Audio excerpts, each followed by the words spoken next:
Thank you. Thank you, Ranjan.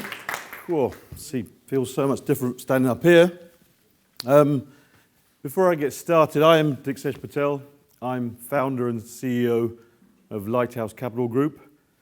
Now, my background actually is investment banking. I've been in investment banking for over 25 years. I quit my role for the third time of asking just over a year ago, and I haven't looked back. Now, I'd like to share with you some of my... Oh, they've gone the wrong one. Just do your Yeah. So, I'd like to share with you some of my life's experiences, and really, my experiences have been split up into two parts. The lazy entrepreneur, the one who's looking for that fast buck, the one who wants the quick route to success, the Finder Millionaire's Mindset training course that's going to turn you into a billionaire next week. And so whatever business I've done and whatever you can think of, I've been and done it. And I promise you, there is no route to success apart from the hard miles. So, my life's really split up into the two parts. I've done all sorts around off-market purchases. I've also been in situations where I wanted to run Ponzi schemes and be a millionaire next week.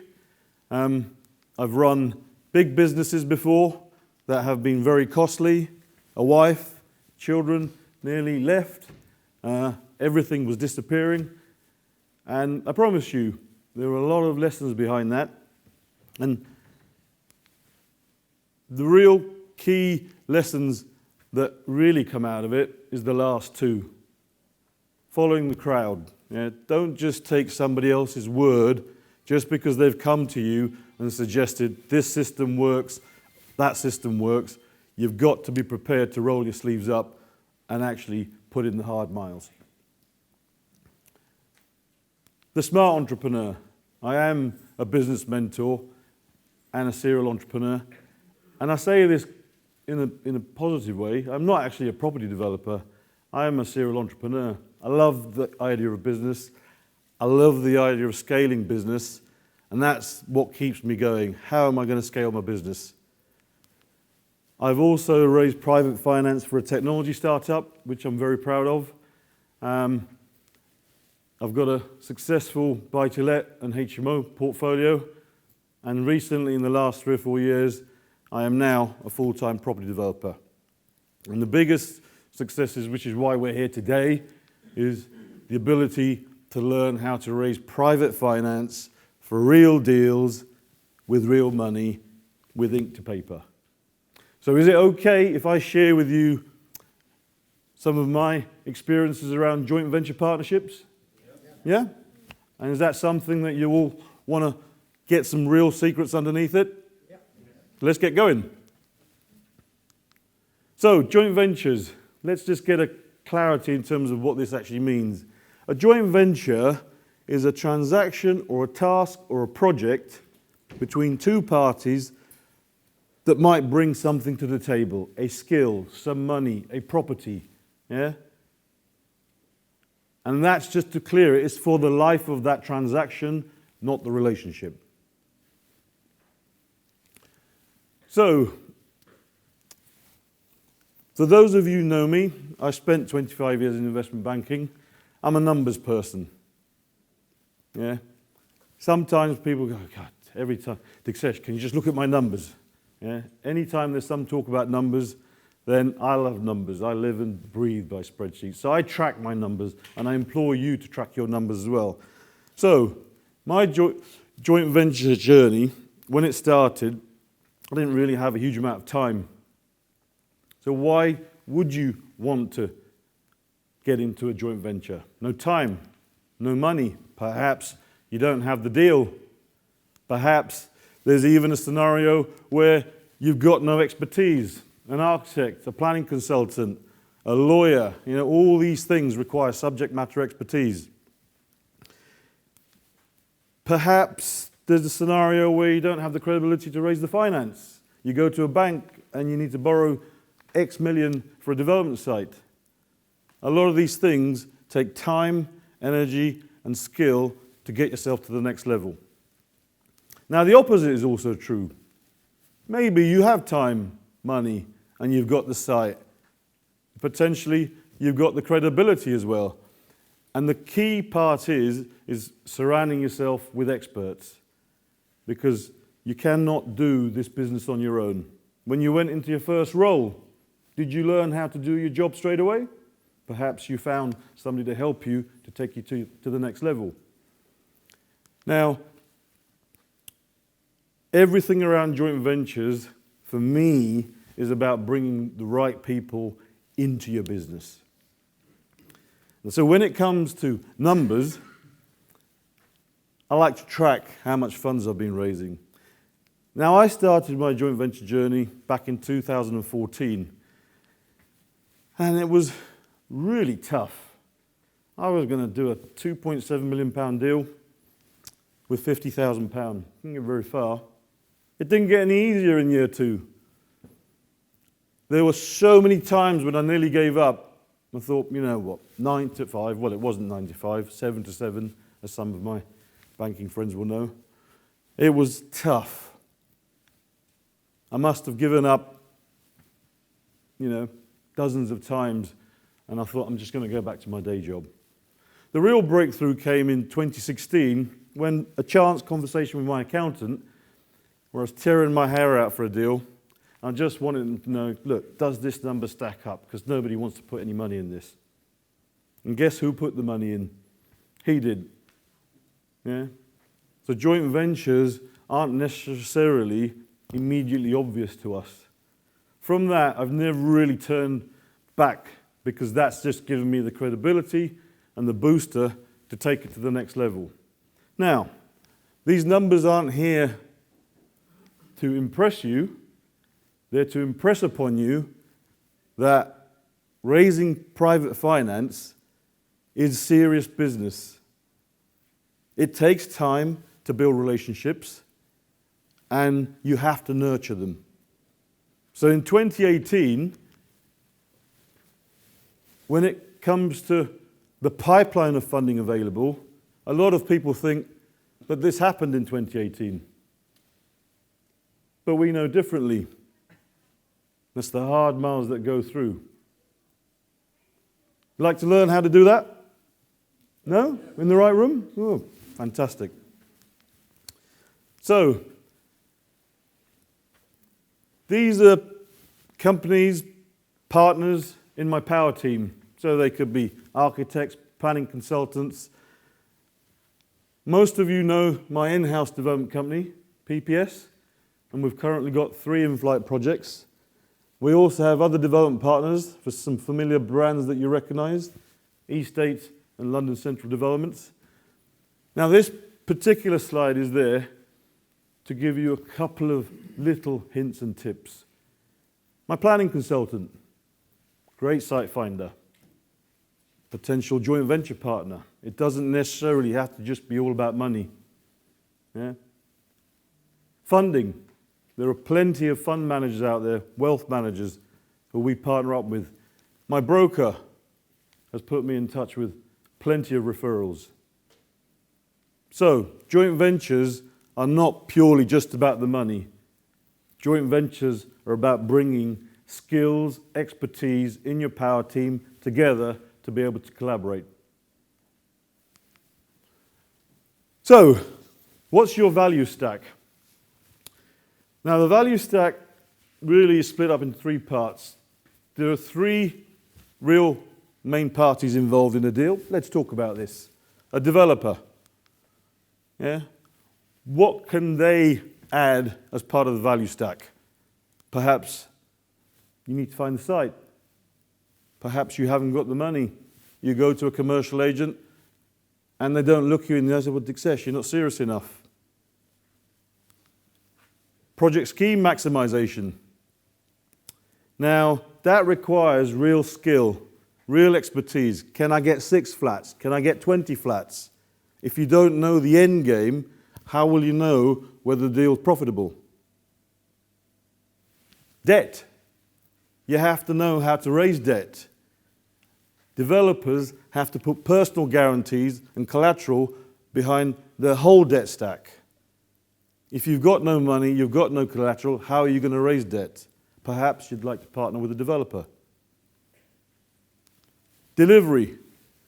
Operational risk is huge in investment banking. It's no different from property. There's no point in finding a deal if you don't know how to deliver the goods. Developers offer you that value stack. Now let's look at the other side of people involved, the investor's value stack. What's the most obvious thing? They've got the money. Some investors have also saved me from some deals because of the quality of the investor. They've been able to come in and help me look at things differently. And the reason for that is that I've spent time with them and made sure that when they come into my power team, they are an extension of my power team. They are business partners. We're in this together. So it's okay if an investor comes along and says, hey, Diksesh, this doesn't look right. The credibility. Some investors come in with, stacks of funding. That always helps. And the other little thing that, sometimes we miss is they might have access to other partners. And that's okay. Credibility by association. Now, those are the two most obvious ones. Now, the other one that we tend to forget is the connector's value stack. Somebody who might not have any money, doesn't have the deal, doesn't have the expertise or the skill, but he certainly knows how to bring it all together. Due diligence. Can the developer deliver the goods? Do they have the skills and the track record to deliver the goods? Risk mitigation. Deals are won and lost when there's a complete breakdown between investors and developers. Negotiation. How much profit share is the developer going to take? How much profit share will an investor take? These come with skills. And most importantly, why are deals won and lost? Communication. And that is key to bringing all these components together. Now, the reason I put this up for you is you don't have to know all this. Find areas of expertise that you think you can bring to the system, and then start connecting the dots around the room to see who can actually come to the table, because you don't have to know it all. And the final thing is, this is all built on a foundation of shared core values. Yeah? And that's key. You're doing business with people, and you want to continue to do business with people. So, my values. I always believe in transparency. As an entrepreneur, a business mentor, I always feel that I want to leave people in a better place. I had a call this morning from a first-time developer. Needless to say, the lack of experience meant the deal didn't stack up. Now, if I don't say anything, and he then goes and does the deal, do you think he's going to remember that conversation? So I've got to make sure that do what's right for them as well. He's now having discussions with me to come on board as a joint venture partner. So it's not necessarily the problem in front of you, to take head on. It's okay to give people value. Partnerships have to be win-win. Everybody has to win. If somebody feels shortchanged, then this is where relationships break down. I always believe long-term, gain over the short-term measures. If something is too good to be true or it doesn't feel right, walk away. The key part of this is your core values are not a mask to wear. They are part of your DNA. And the laws of attraction will mean that the right people and the right quality will come to you. So, one of my personal turning points, about 10 years ago, I was with a good friend. It was lunchtime. We went to Summerfield and doing the usual stuff. I'm in my hypnotic zone, buying some sandwiches, crisps and drinks. Went off past the till, paid my stuff and walked out. And my friend said, Diksesh, come here. I said, oh, what's happened? You were totally downright rude to that cashier. Go back there and apologize. I went back because that's a good friend who is also my coach and mentor today. I apologized. I got her a box of chocolates and we sat down and unpacked that whole conversation. Because listening, if we're not present, how do we know who we want to bring on board? What kind of relationship we want to build? Everyone deserves your attention, no matter who they are. Too often, we see people talking and talking and talking. Well, actually, listening is a much better tool. Because if you can absorb the information, augurs that you can actually help feed it some positive feedback back, like this morning with the developer. So be present, be here, and above all, make sure that you continue to add value. And that moment from 10 years ago, little did I know that that would change the course of my behavioral systems in a much positive way. Also, this is a serious business, but have a bit of fun, people. Yeah? Don't take it too seriously. Cheer up, you know. We're only here to talk about JV partnerships, yeah? And the key part is how you treat other people with no obvious gain. You will find that recommendations will come through the back of that. You're not looking for it. You're not even wanting it. To be here on a stage today, these things didn't take and happen on an overnight basis. So, how do you meet potential partners? God, they gave me a heart attack at the time, police. I've got 5 minutes left. You got the usual tools, meet up. You're here today. How did I become a founding member of Quorum, a property developers club, getting out the front door? Now I've got a little system here for some of the newbies because I know how difficult it was for me many years ago when I started networking and how, you know, sometimes it's quite daunting getting out there talking to somebody. It's not easy. So here's a little system for you. You don't need to talk to 100 people initially. Start off with a couple. Build it up as you go along next month. 2, 4, 6. Your business cards are not sweets to hand out like confetti, because if you don't value your business cards, how do you expect the recipient to? How many business cards have you got that sat on your desk that are gathering dust? Something that could be a potential partner in there. Again, what can you do to affect change in them? There are some of you in this room that I've had wonderful conversations with in coffees that I felt have had value. And I hope they felt value. Connect people with each other. Does somebody need an architect, a planning consultant? Speak to the hosts. I was having a giggle with Ranjan and Vanish earlier. Don't speak to them after the event. Slip in half an hour before. There's nobody here. Hey? Doesn't mean you'll turn up next month, 5:30. I'll go ballistic. And follow-ups. There's no point you picking up a business card if you're not going to do a follow-up. Today isn't about selling your deal or looking for money. It's about just taking the next steps to that relationship. They're not found on a laptop, partners, yeah? We're in the business of people. Not bricks and mortar, not property, not, it's all people, lawyers, architects, planning consultants. So, how not to find JV partners? These are some of the examples I've seen. Hey Diksesh, got this thing going, need £2.7 billion and you're going to be rich next week. Hey Diksesh, let me know if you've got any construction work. Yeah? Does this help build relationships? Yeah, you've seen it all. These are common themes. Now, I'm not going to get too deep into all this.